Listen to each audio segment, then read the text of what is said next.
देखो gulf countries तले तो एक्सेप्ट करेंगे जो भी कोई नेगोशिएशंस हैं, इसलिए आखिरी 3 हफ्ते जो हैं, तकरीबन 1 महीना हो गया है इस वॉर का जो चल रहा है। इधर गल्फ कंट्रीज में बहुत अटैक्स आए हैं ईरान से।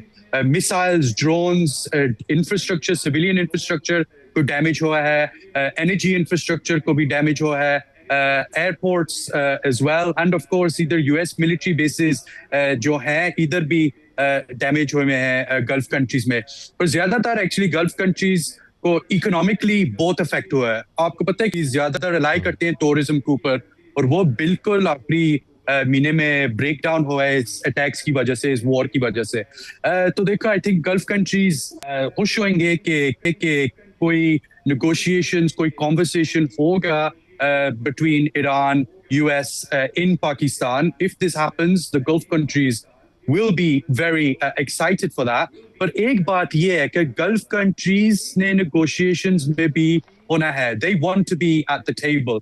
इसलिए ये जब सारा वॉर खत्म होगा और यूएस इधर से कि इसराइल भी उसके अटैक्स ईरान पे स्टॉप करेंगे, एंड पे गल्फ कंट्रीज जो है वो इधर ही हैं with a very dangerous Iranian neighbour near side. And Iran जब भी उसका दिल है मिसाइल्स लॉन्च कर सकता है, ड्रोन्स लॉन्च कर सकता है इन गल्फ कंट्रीज में। आपको पता है जियोग्राफी इन कंट्रीज के बहुत नजदीक है, specially where I am, the UAE is very close to Iran. और यूएई ऐसे कह रहे हैं कि बस ये बात नहीं हो सकती कि वॉर एंड करो और बस सब निकल जाए और खत्म हो गया। There has to be some elements on the table around ballistic missiles, around drones, to stop Iran firing weapons in Pakistan in the future. So excitement ज़ाहिर है, पर cautious भी है। इसलिए countries ने negotiations में साथ होना है। पर actually एक और भी बात है इस बात में तलत कि गल्फ कंट्रीज का ट्रस्ट ईरान के ऊपर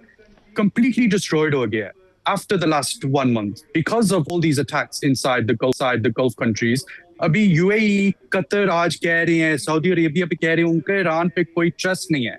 और ये इसका मतलब आगे लेके जाने के लिए कॉन्वर्सेशंस गल्फ कंट्रीज को इन्वॉल्व होने का थोड़ा मुश्किल होगा।